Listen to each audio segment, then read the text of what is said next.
اب ہماری صوبے کا تو یہ صورتحال ہے کہ یہ بھی پتہ نہیں چل رہا ہے کہ آپ بات کس سے کریں. ہم نے آپ کے سامنے 2 ایگریمنٹ کر دی. ایک ایگریمنٹ ہم نے مولانا صوفی احمد صاحب کے ساتھ کیا جس کو جیل سے چھڑا دیا. دوسرا مولانا فضل اللہ کے لوگوں کے ساتھ. لیکن ساتھ آپریشن بھی تو جاری ہے نا. سن لینا جی, ایگریمنٹ کیسے چلیں گے؟ سن لینا میری بات. ہم نے آپریشن جب مولانا اس کو چھوڑ دیا تو آپریشن ہم نے نہیں شروع کیا تھا. ایک چیز مجھے بتائیں, آپریشن جو ہے یہ it should be the last option. Sir میرا تو بات ذرا سن لینا, مجھے بات کمپلیٹ صاحب کرنے دیں. یہ جو سوات والا آپریشن تھا یہ ہمارے سے پہلے شروع ہوتا, اور جب ہم آئے ڈائلاگ ہم نے شروع کیا, ہم نے سٹاپ کر دیا. اور جب ہم نے سٹاپ کیا, جس ایگریمنٹ پہ ہم نے دستخط کیے, جن لوگوں کے ساتھ ان نے ہمارے ساتھ معاہدہ کیا, اور آپ جب معاہدہ ہو رہا تھا, کل بھی میں نے آپ کو یہ بتایا تھا, جب آپ نہیں تھے, میں نے دوسرے پروگرام میں بتایا تھا, جب معاہدہ ہو رہا تھا, کیونکہ میں خود اس کا ممبر تھا, تو اس نے ہمیں کہا تھا کہ لکھیے کہ تحریک طالبان پاکستان. تو میں نے ان کو کہا کہ تحریک طالبان پاکستان جب لکھیں گے تو وہ بیت اللہ مسعود ہے اس کا ہیڈ, وہ ہمارے در اختیار میں ہے نہیں, وہ تو سینٹرل گورنمنٹ کے کیونکہ ٹرائبل ایریا میں ہے. تو آپ اگر ہمارے سے معاہدہ کرتے ہیں تو اس کا کچھ اور کرے. پھر ان سے پوچھا اور تحریک طالبان سوات نام رکھا گیا. اب تحریک طالبان سوات نام رکھا گیا, ہم نے ایگریمنٹ کر لی. جب ایگریمنٹ کر لی, وہ لوگ جو ان کے 42 لوگ جیل میں تھے, اس میں سے 19 لوگ ہم نے رہا کر دیے. باقاعدہ ہم رہا کرنے والے تھے, کر رہے تھے کہ اس لیے کر رہے تھے کہ جو آپ کو پتہ ہے ہمارے ملک میں جو جوڈیشری کا ایک رول ہے, لیکن انہیں کیا شروع کیا کہ اسکول کو اڑا دیا, اسپتال کو اڑا دیا. ہم اسے پوچھ رہے تھے بھئی یہ کون کر رہا ہے, کہتے جی ہمیں نہیں پتا, ہمیں نہیں پتا. اب سن لیں سر, جب ہم نے تب بھی, ہم آج بھی اپنے ایگریمنٹ پہ قائم ہے, لیکن اس سے معاہدے سے یہ کیا ہوا, اس معاہدے کا پہلے یہ ہوا کہ آپ بنیر کے بھی لوگ اٹھے. جب یہ ٹیرس ادھر چلے گئے تو بنیر کے عوام اٹھے, اور اس نے کہا نہ ہم فوج کے چھوڑیں گے نہ ان کو چھوڑیں گے, مارے ان کو. دیر میں آئے, میرا اپنا ڈسٹرکٹ ہے, وہاں لوگ اٹھے, انہوں نے کہا کہ جی ہم نہ فوج کو آنے دیں گے نہ ان کو ادھر رہنے دیں, ان کو بھی نکال دیا. عوام ابھی موبلائز ہو رہا ہے. ان لوگوں نے آج تک اس کو ایکسیپٹ نہیں کیا. اور جب ہم نے انہیں ہنگ میں ہوا واقعہ, سوات کے طالب کہتے کہ جی میں تو بیت اللہ مسعود کے حکم کے تعمیل کروں گا, اگر وہ مجھے کہتے میں معاہدہ میرا توڑ دیا. اب آپ مجھے بتا دیں کہاں معاہدہ کرو گے. اس لیے ہم سمجھتے ہیں کہ اب جو چیز اب ساری دنیا کی جن سے انوالو ہے. میں حیدری صاحب سے پوچھوں گا, حیدری صاحب اس میں ذرا آپ مجھے بتائیے گا کہ آپ کی پارٹی کی جب حکومت تھی وہاں پہ تو حالات اس طرح کے شاید نہیں تھے, حالانکہ آپ کے اوپر کرٹیسزم کیا جاتا ہے کہ آپ نے ان کے ساتھ بڑے اندر سے مل کے آپ نے ان کو پورا ٹائم دیا اسٹیبلش ہونے کا. اب جو حالات ہیں اس میں سیکیورٹی وائز مجھے کل پتہ چلا کہ ہائی الرٹ جب یہاں پہ ہوا تو پشاور سے لے کر یہاں پہ اسلام آباد آنے تک کسی بندے کو راستے میں چیک نہیں کیا جاتا. سیکیورٹی کا یہ عالم ہے, تو جب سیکیورٹی کا یہ عالم ہو تو وہاں پہ آپ کیا ایکسپیکٹ کریں گے, کس طریقے سے آپ ان خود کش حملوں کو اور بمباروں کو روکیں گے؟ جمعیت علماء اسلام کا ایک موقف رہا ہے کہ طاقت کے بجائے مفاہمت اور مذاکرات کے ذریعے مسائل کو حل کیا جائے. یہاں تک کہ کشمیر کے حوالے سے بھی ہمارا موقف بڑا واضح رہا ہے کہ ہندوستان کے ساتھ جنگ کے بجائے مذاکرات کے ذریعے مسائل حل کیے جائے. فاٹا میں بلوچستان میں جب یہ ارتعاش پیدا ہوا تو اس وقت بھی ہمارا موقف یہی تھا کہ مذاکرات اور مفاہمت کا راستہ اختیار کیا جائے, اور ان مذاکرات اور مفاہمت کے طریقے کو اختیار کرنے کی وجہ سے کافی حد تک وہاں امن بھی رہا.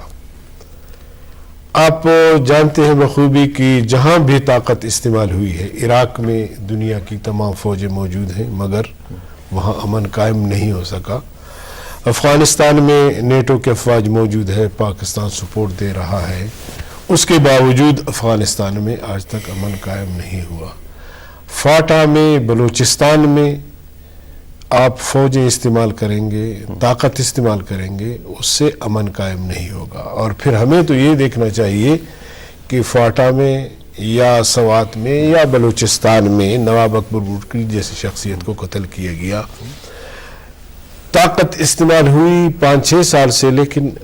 امن تو نہیں آیا. تو اس لیے میں سمجھتا ہوں کہ ہمیں مفاہمت کا راستہ اختیار. بعض لوگ یہ کہتے ہیں کہ جب تک یہ بندوق نہیں پھینکیں گے اس وقت تک ہم ان سے بات نہیں کریں گے.